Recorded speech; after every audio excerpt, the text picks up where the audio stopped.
Ticker symbol VYM, or the Vanguard High Dividend Yield ETF, has been a really popular dividend growth style ETF in the dividend investing community for several years now. Now, this is because VYM is not only cheap to hold on to with an expense ratio of just 0.06%, but also it offers a portfolio with over 500 different individual stocks, offering massive diversification from day one, and dividends with some decent dividend growth historically. But even with all that being said, there are some red flags that I see when it comes to the Vanguard High Dividend Yield ETF that I want to share with you guys, especially if you're thinking about investing into this one moving forward. So whether you either have VYM in your portfolio as of right now, or maybe have considered adding it, well, make sure to stick around, drop a like down below, and let's get right into it. If you are a dividend investor who wants to level up your portfolio, you need to be tracking your dividend income consistently. And that's why I created the perfect dividend tracker that I've used to scale my dividend income up to all-time highs over the last year. Now, along with this dividend tracker, you're also going to receive my A to Z dividend investing ebook, which shows you how I personally started from $0 several years ago to now where I earn over $7,500 per month in dividends. So if you want this tracker and the ebook, go to the first link down below in my description and grab it today.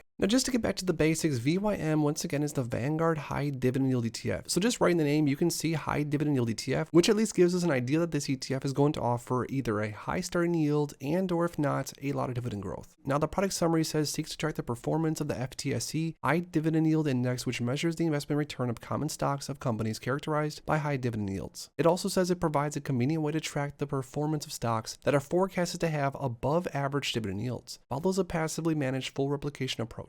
Now, looking at VYM's performance, this ETF has not necessarily had the best performance out of all of the other ETFs that I personally look into and even buy into. But honestly, if we take it all the way back since inception, 2006, VYM has offered around 9% return per year, which is not bad whatsoever. Now, again, you can argue that certain dividend growth ETFs have done better or worse, but to be real, over this time frame, which is a while, that's not too bad. Now, the next thing I want to talk about is VYM's portfolio composition, and this is either a pro or a con depending on how you look at it. This ETF has over 500 individual stocks within the ETF. Now, on one hand, this could be an amazing thing because VYM offers massive diversification, all for just, again, 0.06% expense ratio, which gives an investor with a click of the button exposure to over 500 individual names. Now, this means that even if 1, 2, 10, 20, 30 names within the underlying do bad or have a hard quarter or even year, VYM is so diversified that the fund will probably hold up regardless of whatever. Now, on the other hand, I could sort of argue that over 500 different individual stocks makes the portfolio almost too diversified, and you're not really getting a large portion of upside or, of course, downside in any individual names. Now, for me specifically, because I'm sort of a scaredy kind of investor, I really do not like risk. I sort of like the fact that it has so many names in it, but again, you could argue either way. Now, speaking of the portfolio, the sector breakdown, VYM has around 2% basic materials, 10.3% consumer discretionary, around 10.5% consumer staples. We have energy at 9.7%, financials at 23.2%. Then we have healthcare at almost 11%, industrials at just over 12%, technology at 9.2%, telecommunications at 4.3%, and utilities at 7.2%.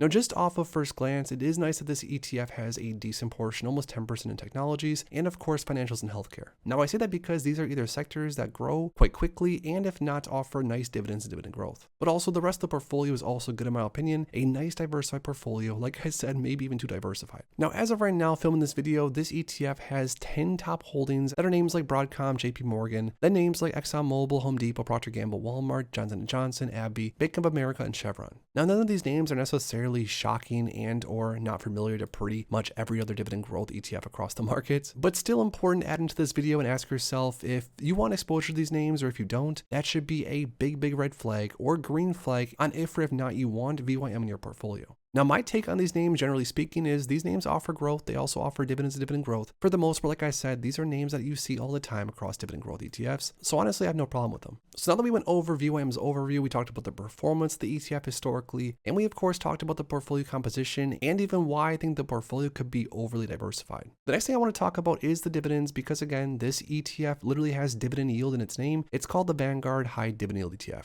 Now, this could be sort of misleading because just as of recent, there's some bad news. VYM announced a 96.42 cent dividend payout, and this was for the December dividend payouts. Now, if we were to go back to December of 2023, the previous December dividend that was paid, here's the bad news. VYM offered a $1 and almost 10 cent dividend in 2023, and again, to repeat myself, just shy of a 97 cent dividend in 2024. Now, besides the fact that VYM has offered some nice growth during this time frame, just to put all that aside for a second, a lot of investors, including myself, dividend growth investors, basically rely on, or at least somewhat rely on, ETFs like these ones to offer dividends and larger dividends over the years. Now, just because these ETFs have offered a lot of times dividend growth historically, once again does not mean that they need to or that they're going to do in the future. But a lot of these dividend growth ETFs, again, I'm talking about names like SCHD, VYM, DGRO, just to name a few. They have offered substantial dividend growth over time, which has made some investors very rich because of the compounding effect of buying into an asset and getting paid more and more in dividends over time. Like for example, back in June of 2023, VYM offered an 87-cent dividend payout during the June quarterly payouts. Then 12 months later, VYM during that same month offered a $1.02 payout. So it's not like VYM never has raised their dividend. I mean, as you can see right here, this ETF has raised their dividends substantially over the years. For example, around 10 or so years ago, this ETF was paying anywhere from 40 to 50 cents per share per quarter. Now, around 10 years later, you're getting about double that, which is not bad whatsoever. But regardless, I think it is just a subtle reminder that these ETFs, even if past performance looked a certain way, you can't necessarily assume that it's going to happen in the future. Just because VYM offered 6 or 7 or 8% dividend growth over the last decade or so does not mean that the next dividend is going to potentially be bigger. Now, I think this is also a good wake-up call for all of us dividend investors, especially for myself that owns so many shares of SCHD, because just like VYM, SCHD could also announce their next dividend payout and it could be even lower than the previous years. So my takeaway from this most recent dividend payout, which a lot of dividend investors are sort of freaking out about for good reason in my opinion, is that VYM has offered a lot to investors. It's grown significantly over time. It still offers low cost exposure to a high quality basket of stocks and has offered some dividend growth over the years. But it is important to note, and it does sort of change things moving forward when you sort of analyze all the different dividend growth style ETFs across the markets. Because for example, now if you look at all the dividends that VYM paid in 2023 and compare it to all the dividends that VYM paid in 2024, there's basically almost no change at all. But even with the most recent dividend payouts, I still personally do think that VYM, the Vanguard High Dividend Yield ETF, is a great foundational ETF that especially newer investors should look into. Now, for me personally, in my long-term portfolio, I don't only want to own VYM or only SCHD or only DGRO or only VIG in the future. What I mean is that I want to own a small portion of a lot of these different dividend growth style ETFs, even if there's a lot of crossover and even if a lot of the ETFs are very similar. And this is simply because depending on what the fund manager, the fund provider chooses to do during a certain time frame, I don't want to have all my eggs in one basket, even when it comes to dividend growth ETFs that are similar in many ways. So now that we talked about VYM, the Vanguard High Dividend Yield ETF, I share with you guys the performance, the overview, the portfolio composition, and even some of the negatives maybe about the most recent dividend payouts. Now lastly, I want to hear from you guys down below. Would you consider yourself Team VYM? Or if not, what dividend growth style ETF is your favorite across the market? Drop the ticker symbol in my comments down below. Make sure to grab yourself a copy of my dividend investing ebook and the new dividend tracker today. It's the first link in my description. Thanks as always for stopping by, and if you are interested in investing, make sure to check out these recent videos I posted right here.